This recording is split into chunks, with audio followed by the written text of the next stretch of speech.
Amos Golan, who is a professor at American University. Hello, it's starting.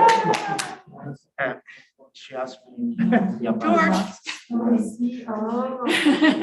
People will start. And also a member of our external faculty.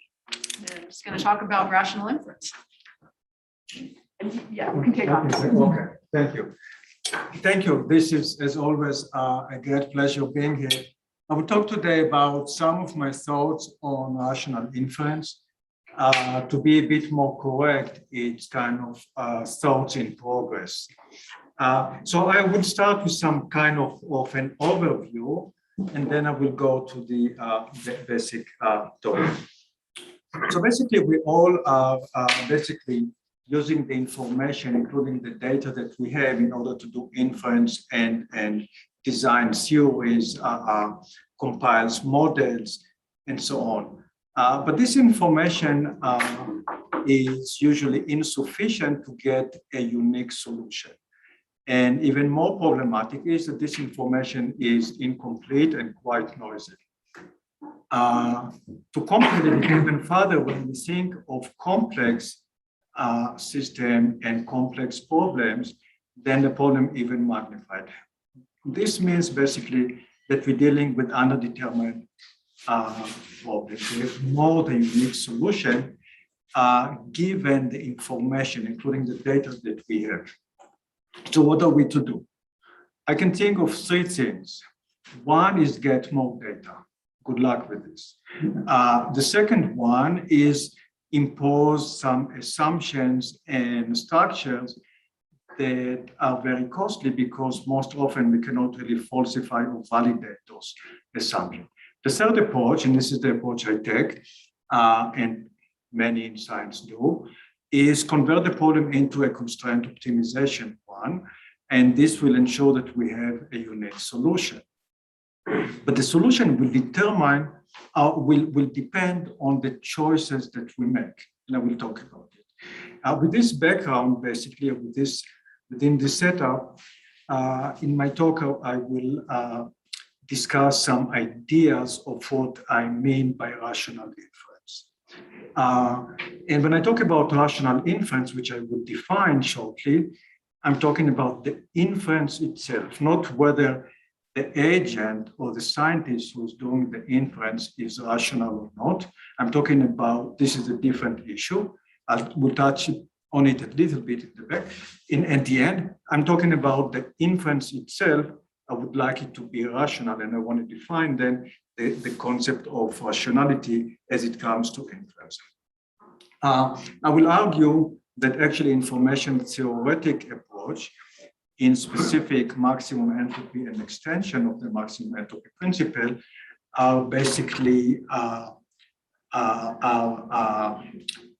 is a process that provides us with rational inference. In short, information theoretic approach is rational inference.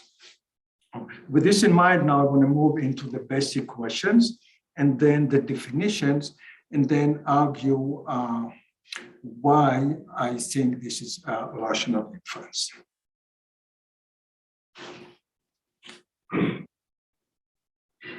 This doesn't work for some reason. See? Good. So basically, the basic questions that I want to talk about is the concept of rational inference. So the basic question is such a method exist? Can we actually define the concept of rational inference? And if we can, whether this will resolve some of the issues that we have always when we talk about inference and modeling, the issue of model ambiguity, like which is the best possible model conditional on the information that we have. How do we deal with uncertainty, robustness, sensitivity, and so on. And so the basic idea here is again to define, to think of the concept of rational inference and see whether information theoretic can help us in this way. So those are the basic questions. So I want to start with a basic set of definitions, very briefly, but it's important in the context that we're talking about. So inference per se is basically a statement on the basis of some reasoning. Inductive inference from observed to unobserved or to general laws, but it is a guarded inference in a sense that A, so probably B, the conclusion B is expressed in a guarded way. We put some probability on the conclusion. This is also known sometimes as, under certain contexts, as inference to the best explanation. But the question is, of course, what is best? There is another concept, maybe less familiar in the literature, which is called abduction, in the sense of inference to the best explanation. This is a type of inference that can be thought of in the following way. It's kind of a dialogue with the data. It is a back and forth. So it's a strategy of reacting to a surprise. We observe a certain surprise, certain data or behavior, and then we basically engage with the data.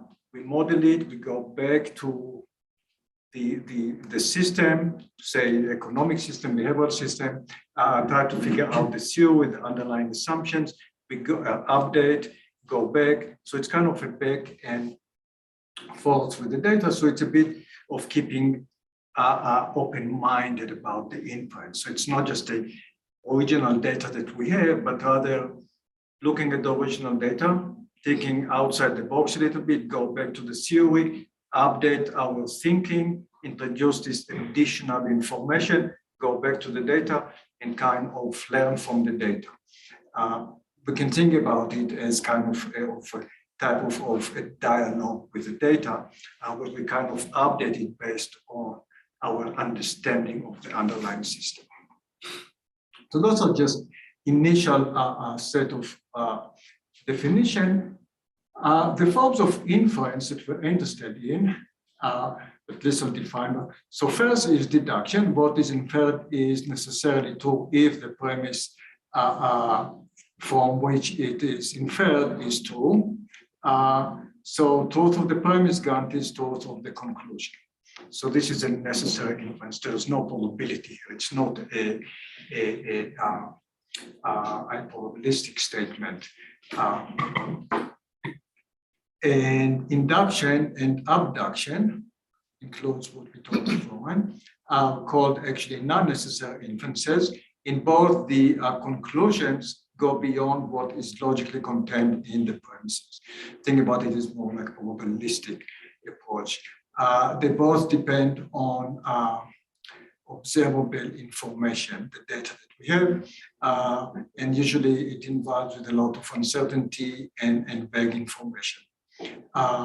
But as you mentioned before, with abduction, there is some kind of a back and forth with the data and what we think or understand or our intuition about the underlying system. In the discussion today, I take inference to mean drawing conclusion from imperfect and incomplete evidences. It includes what we usually call inference from observable data, as well as model building and theory building. So under the umbrella of inference, I mean doing classical inference from observable data, but also constructing a new theory, or updating a theory, constructing a model, and so on. So all because it all will be based on the information that we have, be it observable or unobservable. Or we can think about it basically converting the available but imperfect and incomplete complex information to knowledge and decision. So this is the concept of inference that I think about within the context of today. So why do we need a rational inference? And it goes back to the summary that I started with, because we always deal with insufficient information. So there is no unique answer solution. I write it always. If I want to be a bit guarded, I can say almost always, but I can't think of a practical problem where we have enough information to come up with the complete and perfect solution, one unique solution. So there is a continuum of possible solutions because the problems are underdetermined. We don't have enough information. Example, think about it. X plus y equals to 10. We don't have enough information. If we have one more piece of information, we have a perfect solution. But in reality, in science, what we basically have, not X plus Y equals to 10, but X plus Y equals more or less 10. So then it's not an issue of the size of the data, it's the issue of we never had enough information because of the more or less, because of the uncertainty, ambiguity, noise, and so on. So the problem is imposed or underdetermined, and then we have to think of a way to handle it.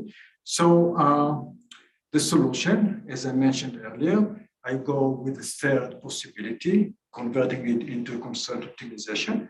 And here, as an advertisement, I put here the cover of my recent book on the topic. So we convert the problem to a constraint optimization. So all the information basically enters in the constraints.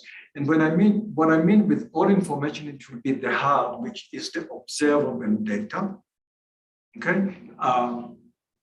Or consequential, I always think about it as indirect evidence. And the soft information, which will be, it includes everything else that we know, either it's from theory, from intuition, from our understanding of what is going on. What we usually call assumptions, structures, okay? So here we can put it, and then if we put it correctly within the system, then we can only also test it and falsify it if needed. And the second part of it, of course, is we need a well-defined, well-behaved decision function or utility function. And then we optimize and choose one of the solutions. So, of course, it boils down to the issue of, okay, how to represent the information as concerned and what a decision function to use. How is this all related to rationality and rational inference? So by rational inference, what I mean here, and there could be, of course, a lot of discussions, again, just some thoughts of it, because different people may find the rationality when it comes to inference in a different way. The way I think about it is, again, I mean the inference itself, okay? And again, I'll talk a little bit about rational agent in a little bit. So we're talking about the inference itself. And what do I mean by rationality here? I mean there is some ranking of the possible solutions and all information. This is the important part, because anytime you do a constraint optimization, you have a natural ranking of the possible solutions. This is what the decision function will do, the utility function will do for us. Same thing if you think of preferences, or what economists use called utility function or decision theory and so on. But the essential part is that all information is accounted for. There will be no implicit information that we don't know where it came from in the inference. And this is why I like to call it rational inference. And in this way, it's kind of parallel the concept of a rational agent. We make our decision, if we are rational, based on our preferences or utility function, given the information that we have. But there's no implicit information or preferences that we cannot account for. This is why it's rational. Yeah. Maybe just give an example of what would be a situation where there are where there is such implicit information is not accounted for. Yeah, I will, Oh. let me first, because first, it's a good question. First, I want to define the objective function I believe will give it, and then I will basically argue that many other objective functions or inferential approaches, or what statisticians will call estimators, are not rational under this definition. Okay.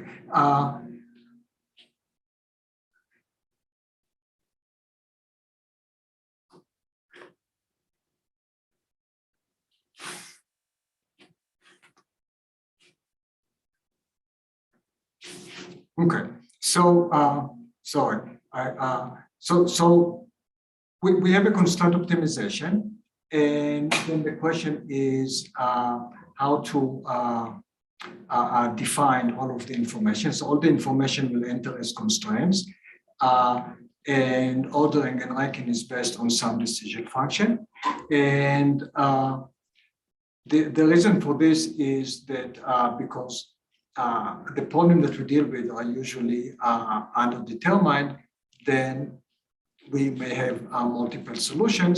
So we want all of the information basically to enter in the constraints. And the question, of course, what should be the objective function? The decision function that I propose you that I'm going to use is Shannon entropy, not any other entropy. Shannon entropy, and this will ensure basically that it is rational in the sense that it will give us the least biased inference, the inference that is based only on the information that we use, the information in the constraints. This could be the hard data, and it will be all of the assumption or the structure that we want to impose.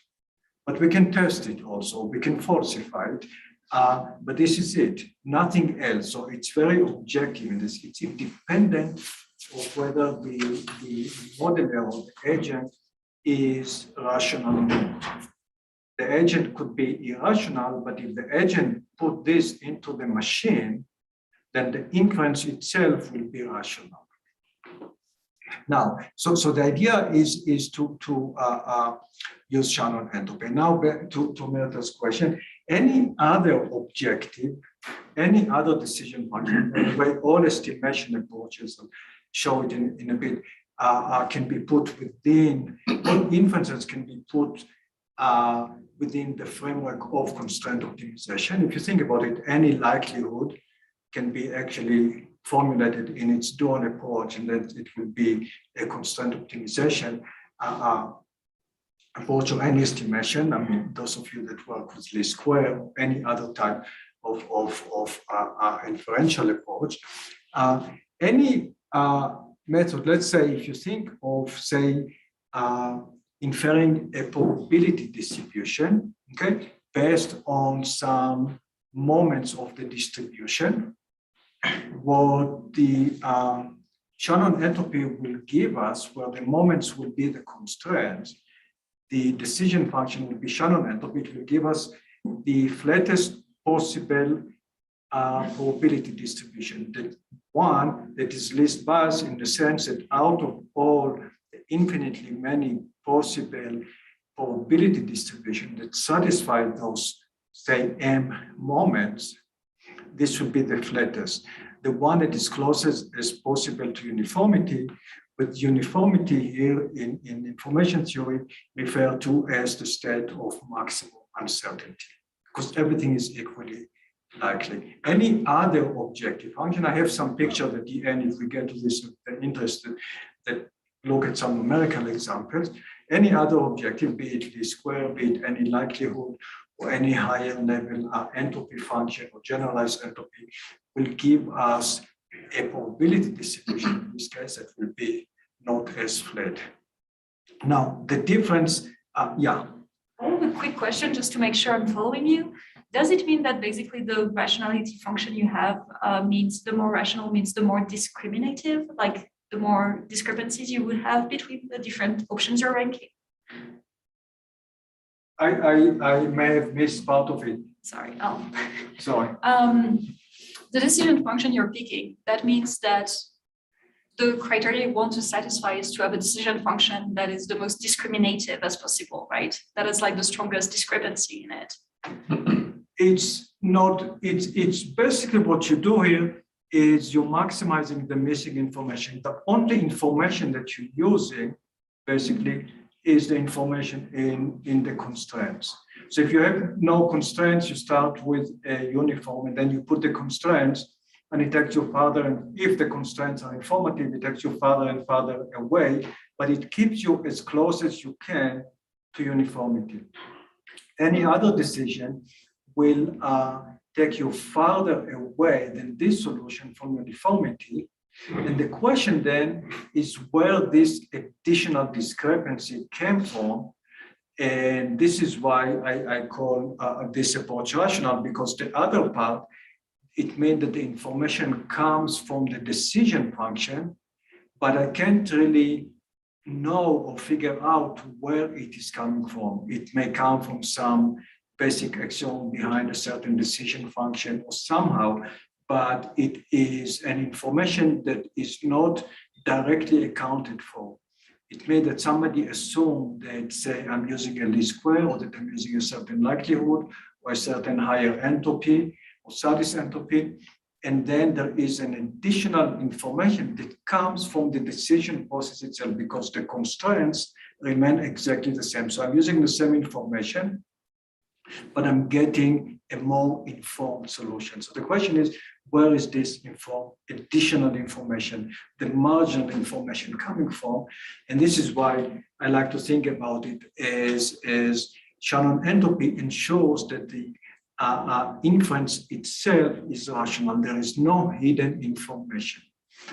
So this is the basic idea. Of course, it has clear parallel with the traditional approaches, because all approaches, I'll show it in a bit, can be thought of as constraint optimization. And of course, the framework is suitable for falsifying the constraints of the information that we have, because as you know, any constraint optimization method, you can do any classical statistical test within this, just basically by looking at the value of your decision or objective function, and then converting it into a certain statistic of interest, say chi-square or whatever. Okay, so if we go back to the basic discussion we had earlier on the definitions, then basically all what we say here that all the inferences, the conclusions go beyond the premises that we have. However, in this case, the premises are well defined. Everything is well defined. All the information, be it soft, assumption, structure, whatever we want, intuition, economic theory, any other theory, will be within the constraints. So in just to show it in non-mathematical way, basically, so I argue here, and it's not my own argument, it's a fact that all inferential methods basically can be constructed as constraint optimization, be it least square or likelihood, empirical likelihood, whatever we have in mind. So we optimize a certain function subject to the constraint, and the constraints are the information that we have. In classical physics, they are called conservation laws. But if they are specified correctly in statistical language, think about those as sufficient statistics. If we impose those constraints correct, we find all of the available information in the data that we have. You can also think about it as the behavior. Those are basically they capture the behavior of the system. Those are all the rules that basically govern the behavior of the underlying system. So those are the constraints. And of course, if we talk about probability distributions, we need to think of just normalization. Okay, so what certain decision function to optimize? I mentioned it, so I'm not going to go over throughout. In this talk, I argue that the Shannon entropy is the one that relates to the least biased inference. Only the information we have is used. So there is no subjectivity there. There is no additional information that enters from the objective function. The constraints can also be specified in more complicated problems, like problems with a lot of you and others in the institute and many other places work on complex systems. Then the constraints also, because we have additional level of ambiguity, model ambiguity, in addition to uncertainty and some other issue, dynamics and so on, then the constraints can be basically defined and constructed as, I call it, stochastic, meaning that there will be some level of uncertainty that is added to each one of the constraints, okay? Which is actually pretty trivial to do, but it's important. Priors, we can incorporate priors in the decision function. In this case, it will not be, we change it from, say, Shannon entropy to the Kolbe-Kleibler information divergence, but this is trivial. And the soft information here, it can be falsified, or like I write here, validate, I mean, just by using statistical tests, but it's up to a certain probability. And also it's interesting in some cases, and I cannot argue that I know how to do it for all problems, though the soft information actually can be measured or transformed into informational unit, because the decision function is Shannon entropy, so we can convert all of the information, all of the constraints.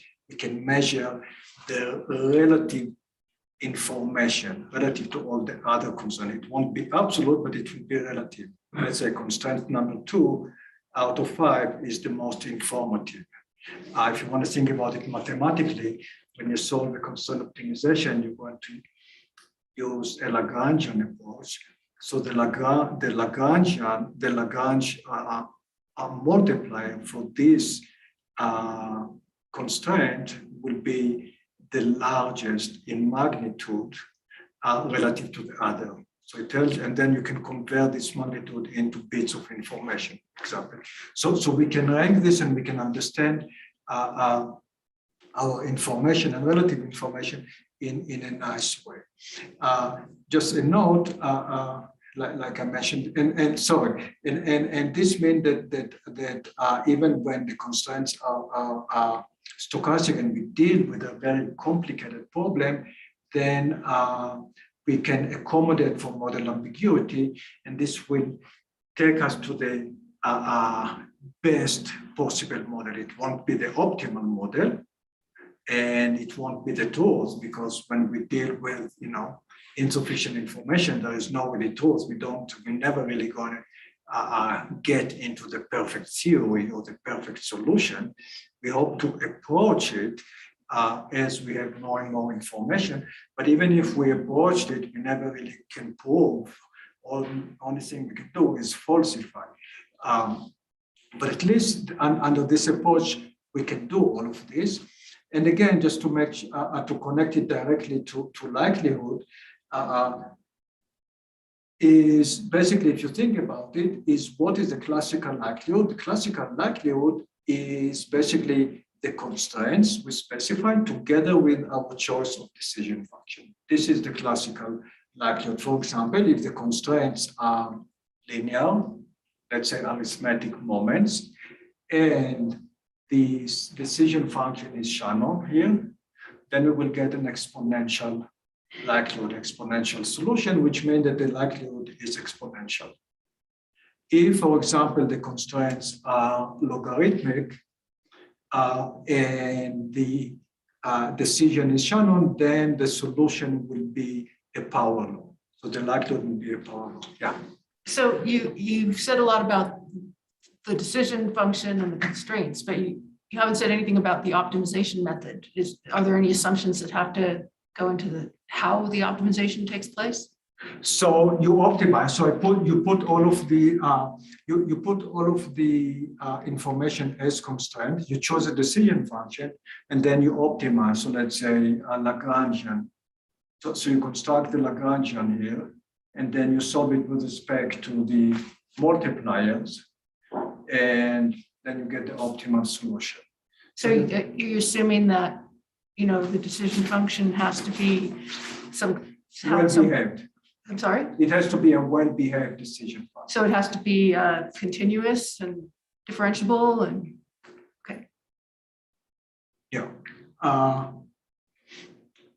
Yeah. Thank you. I skipped it. I wrote, I think before, and well-behaved, but we talk. Yeah. okay. It had to. We want to ensure that the decision function is such that we get a unique solution. The idea of stochastic constraints or putting some uncertainty about the constraint allows us also to handle a very complicated optimization when we have nonlinear constraints. But you're right, but the objective function has to be well behaved, and Shannon entropy is a well behaved function. Okay. So to put it all, to summarize everything so far, I argue that the constant optimization, the Shannon entropy as the decision function, is a rational inference. And again, the idea here is that the inference itself is rational, meaning there will be no additional information that enters that we don't really know where it's coming from. So it is independent of the user or the researcher, and it provides a framework for a large class of inferential problem, because basically we can put within this framework almost any problem, simple or complex. There are no implicit or hidden assumptions here. Everything is on the table. All the information is in the constraints, or if we have some information that comes from theory, it can be incorporated into the priors, into the objective function, which we call priors, but this is something that, again, we know where it's coming from. It allows us, it accommodates for model ambiguity or uncertainty. So then we get what I like to think about it as the best approximate model. It won't be the best possible model because it's a simpler version of reality, but it's the best approximate model in the sense that it takes care of everything else that's going on in the complex system that we analyze. Out of all the possible solutions, it selects the least informed one, the one that is closest to uniform, if you think about it in terms of, say, a probability distribution. It is the least biased inference in the sense that all of we use only the information that we incorporate into the problem. Nothing else on the outside is coming. Now, it also had some axiomatic justification, which I will not talk about. I did not talk about. And the axiomatic justification there are two sets of those. One is on the decision function itself, the axioms behind Shannon's entropy, which are not satisfied, of course, by all other generalized entropies. Or we can think about it, axioms that are defined on the inference itself. Because there are two sets of axioms. I didn't talk about those, but there are a set of axioms that we can use to justify the function, the decision function, or the inference itself. It is efficient in the sense that it is statistically efficient. If you think of statistical efficiency, you can compare it to the efficiency of, say, a likelihood, which is possible. So it is statistically efficient. It is also computationally efficient because if you specify your constraints correctly and you optimize, then you get a good way of basically understanding that you basically found all of the rules that govern the system basically that you try to analyze. Okay, so you don't need any additional information. So what I mean by computationally efficient, that it will be because the model that you get is based on the minimally needed information. Once the constraints are defined correctly, you don't need additional information. You're able to exactly characterize the system that you want. So there will be no more parameters. And any constraint optimization model can be converted into its dual form, which will be an unconstrained optimization, because the entropy is the Shannon entropy well-behaved function. Then you will get a well-behaved, you can think about it likelihood if you want, if you think about it from the dual unconstrained, and it will be as efficient as any other likelihood function. So I don't know if I explained it correctly, but general enough, but the basic idea here is that it's both statistically and computationally efficient. Said in different way, there will be no likelihood approach that can be computationally more efficient than this. It is also simple but simple in the simplistic way of sim. It will be the simplest possible model in the sense that it will be based on the smallest number of parameters. So it's simple in terms of parameters, okay? Because if, again, once the information is specified correctly, it means that you don't need more information, but the information that you use in the constraints is everything that you need. You don't need more, but you cannot live with less if you want to fully characterize or build your theory. So it's the simplest possible model. And also we can falsify and validate in the traditional way. Some comments. How is this related to abduction? Because we said abduction is a dialogue with the data. You start doing your inference, you go back to this theory and the data, you update, you learn some more. The idea here that it's directly related because with abduction, we want each stage, each part of the dialogue to be rational. So if we use this approach, then we go back to the theory, back to the system, we update, we get some more information, we use our intuition, whatever we have, then we can get back to the constraints and re-specify them. Then each stage of the process needs to be rational. So this is the way I think it is related. Does the agent of the model need to be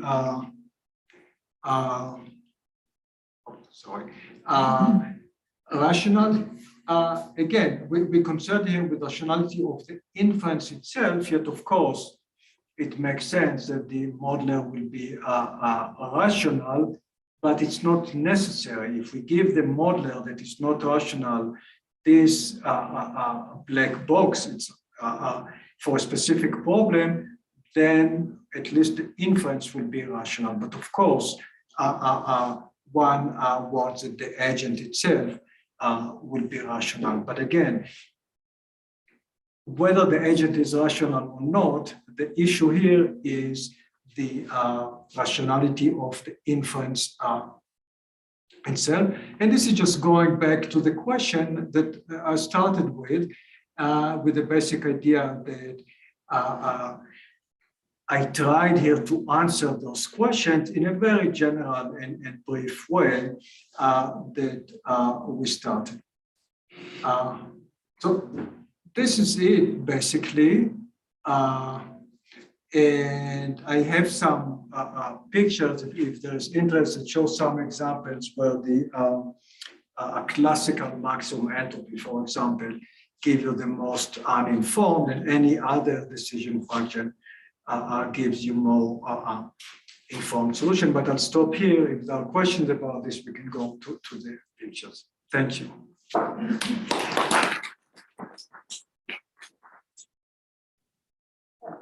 so much for the talk. On one of your slides near the end, I think you said something about it sort of being independent of the researchers. But then you also talk about incorporating prior information. So in what sense is it independent from the researchers if they're incorporating their particular prior knowledge?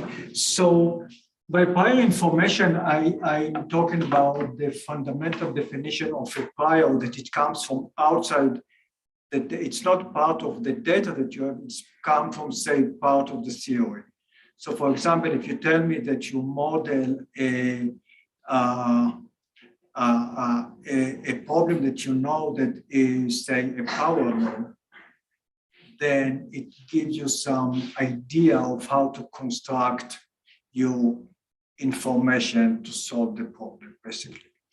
So it will be something that comes from outside that I'm certain about, yet still the data can take over, because just like in the Bayesian approach, here it's slightly different, but in a similar way, the data, the evidence can take over the priors. However, when you deal with, unlike in the classical Bayesian, when you deal with insufficient information and underdetermined problems, then the priors are very important, because they can take you away. If the priors are misspecified, they will take you away from the supposedly better solution very, very fast. So again, when I'm talking about priors, I'm talking about it in the classical way, that it comes from outside the system, from theory that you are certain about, or pretty certain about. So I'm trying to map this into, say, statistical inference and machine learning, like how, where you might have, say, a bunch of, you're trying to decide if photos are dogs or cats, and you have a bunch of feature vectors of cats and a bunch of feature vectors of dogs. And you know, normally you would do like a logistic regression kind of thing with the loss function. How would you use this in that kind of context? How would you, what would be the constraints? So a set of constraints with, say, image reconstruction will be, I can just take a, so you have all of your big image with a lot of pixels. Mm-hmm. Then I would just say, just as an example, I would take the moments, and you can define the moments, which will be just like aggregated, say.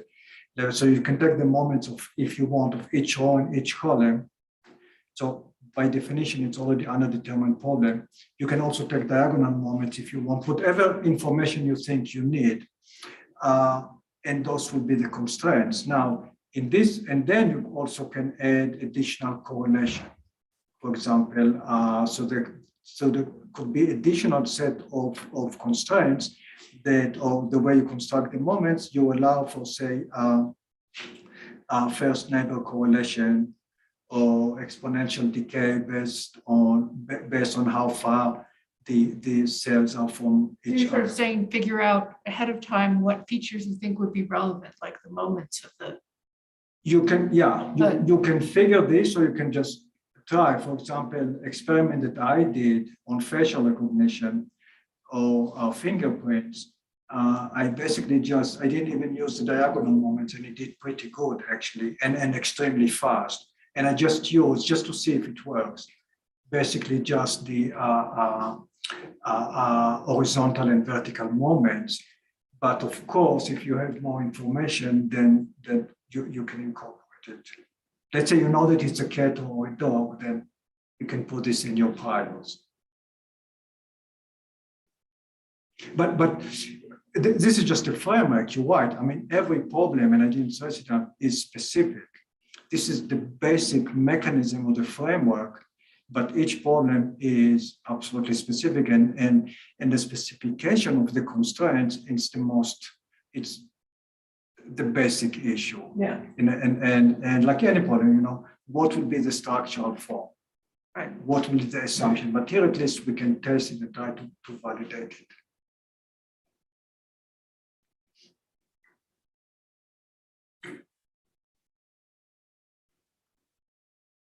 Let me see if I'm understanding this right. So we have the cat and the dog images, or the cat and the non-cat images. And there are some statistics that we are interested in about those images, and maybe those are like the means of the rows or whatever.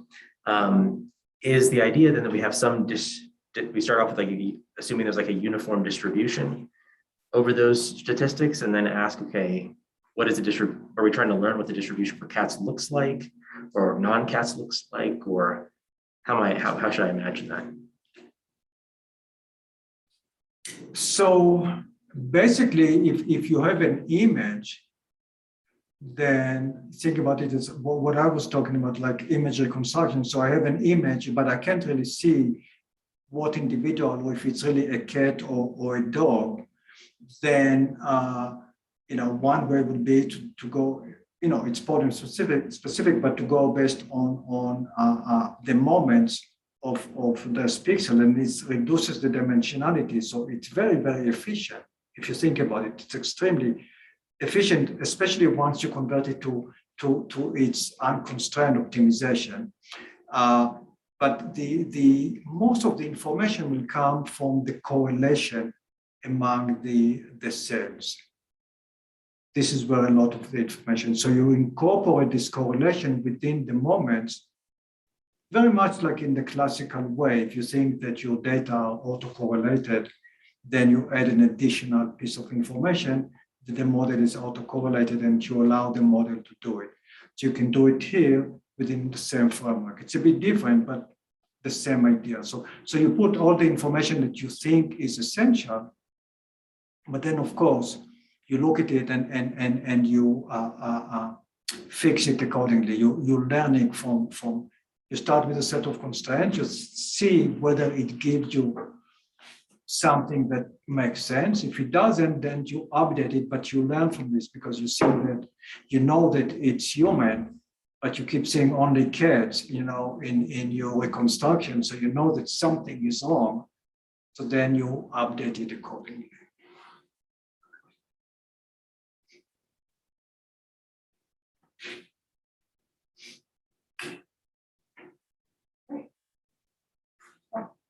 Okay.